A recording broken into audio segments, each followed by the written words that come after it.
So then it's like we become more machines if we're not making our own decisions. Yeah. Right? Yeah, I think so. I think this is where the technohumanism part comes in. Yeah.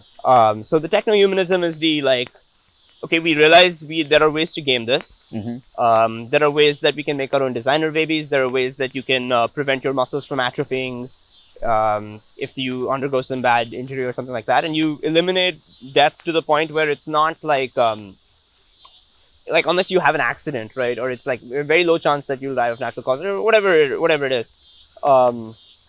That's where that's the technohumanism argument, where what we'll end up creating, according to him, are these two classes: the useless class, which are the folks that don't have access to any of this, and then like everyone else, the superhuman beings.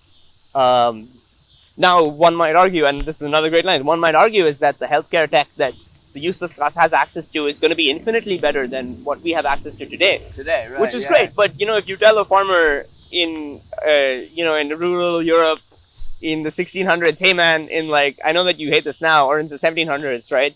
And I know you hate this now, but like, you're going to be working in a factory, it's going to be a lot better, you'll have pay.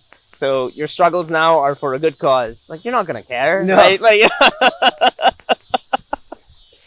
well, and he points this out, how big of an issue like wealth inequality is, because the wealthy will be able to afford to basically pursue immortality. Right, yeah. So the question there is like, okay, who gets access to this? And then it's inevitably like it's going to be like the wealthy, right? So, I mean, yeah, again, inevitably is a strong word. I shouldn't say that. Like it's a distinct possibility that it would end up like that. And I think that's what I really like about this book, is that he's not a prophet, right? These aren't prophecies. These are just nuclear takes about how the pursuit of these humanist ideals will end up in scenarios that could eventually just uproot the humanist religion itself.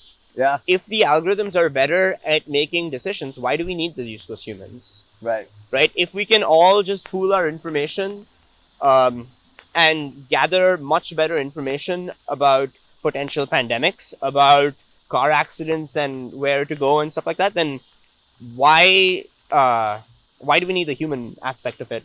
Like if we could just use the data to make our lives objectively better, why would we not do that? Yeah. Right. And in doing that, I think the idea is that you're gonna end up in a state where, so for the dataism part, right, is the institutions that we have built, the liberal institutions that we've built that sanctify human desire, human emotion, human sensation, and place it at the top of what we should aspire to. Will that hold up in an age where the collective human beings' data that we collect is the most important thing? Like, is democracy sufficient for dataism? Just like how the feudal system was insufficient for like liberty, fraternity, and equality, and we realized like that's been the motto since, I'll get my dates wrong, 1779, or is that America? I don't know, whatever. Right, how that has been the motto for so long. Once there is this new religion that's where liberalism came, right? That's where capitalism, communism, all of those spawned out of a change in religion. So if we enter this new religion of dataism, what are the institutions going to look like? Will democracy be able to hold up? Will we go back to like kings and monarchs, or will there be something else? You would think they would be more efficient. Yeah, but I don't think the current institutions would be more efficient because they won't be able to keep up with the scale of decision making. So he's got this nice like section there. It's like, the government isn't the leader of what we need to think. It like manages us. Yeah, right. It prevents our sewers from draining and from overflowing, and makes sure that waste is managed. And well, they don't even do that, but like, right. So it's not the leader of kind of where we should go. It loses its say when we enter this dataism religion, and you kind of see some of this happening, right? Like I think with like COVID, you see that. Like Uber Eats still functioned, even though like the the whole of the West Coast was on fire, right? Like, but like people still got food and delivery like that way, right? That was what kind of saved. And a lot of these are like they're not obviously at the dataism like they're not at the level that Yuval describes them yet. They're still in their infant stages, but you kind of see shades of what he describes, I think, in the modern world, which is kind of what this book made me pay attention to. It opened my eyes to a lot of these things that are going on in the current world. And I think you're really right when you say, like, you change your behavior a little bit, right? Upon reading this book. I've shifted.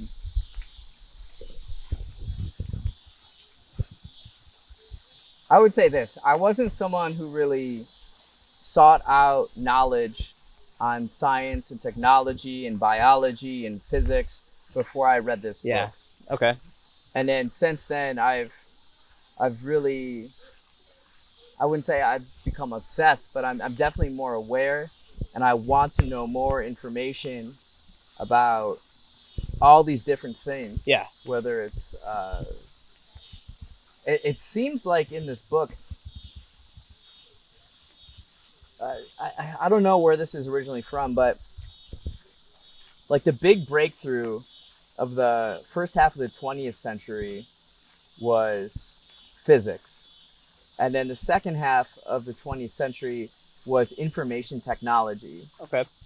And then now the 21st century, like the first half of it seems like it's going to be biotechnology. Okay. And driven by this idea, this new humanist agenda. People want to live longer, healthier, and happier. So the technology and investment is going into stuff like that. Yeah, I would think that, like, so physics and like hard science. Yeah. I'm going to make sure it's still recording. Sure. And then I actually think that the second half of the 20th century had... Say that again? I think that the second half of the 20th century had psych and like, what do you feel? And unpacking the technology of your brain. Like, how do we quantify that and algorithmize it? And I think that towards the end of the 20th century, we did start getting the boom in the information age. But I would argue that 21st century is the information age, right? We really... Yeah. If you watch these, like, 90s shows... People will say lines like, "Wow, this internet thing is here to stay." I'm like, really? Like, and that it's bizarre to us, right? But really, it is. Okay, so what things are we experiencing right now that we'd be saying like, "Oh, wow, this is here to stay"? This is here to stay. That people in the future will look at us as like naive and. My hot take there is the designer baby thing. Okay. I think that like every human tech like that, right, starts off not under, but in the guise of saving lives, right? Explain the idea of the designer baby thing, because I don't think everybody knows about this. So a lot of it is okay. Have you heard of 23andMe? Yeah. So yeah, 23andMe is a service that you can. It's a tube that you get, and you spit in the tube. You ship it to Mountain Valley, California, and then you get an email that gives you every single disease genetically that they know and they can find that you could potentially contract. It was started by a former Googler, and that is useful information, right? So when I say designer babies, I guess I mean medical technologies that kind of enable this sort of insight. He's got this great story about Angelina Jolie that I wasn't aware of, but she announced to the world in sometime, right, that she was going to get a mastectomy. And it is a dangerous procedure, right? But her idea was that she did a test that found that she had a gene that could potentially mean that she would get breast cancer. So the preventative way to do that is to get a mastectomy. And his whole thing is like, how did she make this decision? She didn't go watch the sunset, meditate, go on a trip to discover herself. No, she looked at an algorithm that said, hey, look, like, this is a possibility, so you should do this. And she made that decision, right? So we've already started kind of relying on, like, bio and biological information to make changes to our bodies. Designer babies is just kind of doing that for your kin. So this starts with, like, things like autism. So there are technologies now that can, in utero, help you figure out what, or tell you if there's a chance whether your baby is autistic or not, or going to be autistic or not. And this, it does it. So what's the motivation for this? It's to better plan your pregnancy, right? Because it's hard raising an autistic child in the world. So this technology exists, right? And I think that designer babies will come in the sense of like, okay, you can prevent certain diseases. Why don't you turn off the color blindness gene? Why don't you like potential deformity in the ring finger? We can fix that, right? Like ways that your child could be potentially hamstrung in the modern world, we can remove stuff like that. Like the natural extension of that is like, so I want the smartest kid, the strongest kid, the most good looking, like whatever, right? But I think that like that tech for sure, it'll be something that we're saying, oh wow, that's really here to stay. Yeah, of course it will, because I think that like humanist goal here is happier, healthier, and live longer, right? So yeah, if we can tweak the kin to do that, of course we would do that, right? Wait, so what about then CRISPR? I've heard of this. This is the gene pool, right? This is like the gene editing. Oh, the protein that's really good at this, or the bacteria that's really good at this. Yeah, I think CRISPR is the technology or the company. It's the so there's a specific type of bacteria that is. Oh, the science is crazy. Okay, there's a specific type of virus. Science is crazy, man.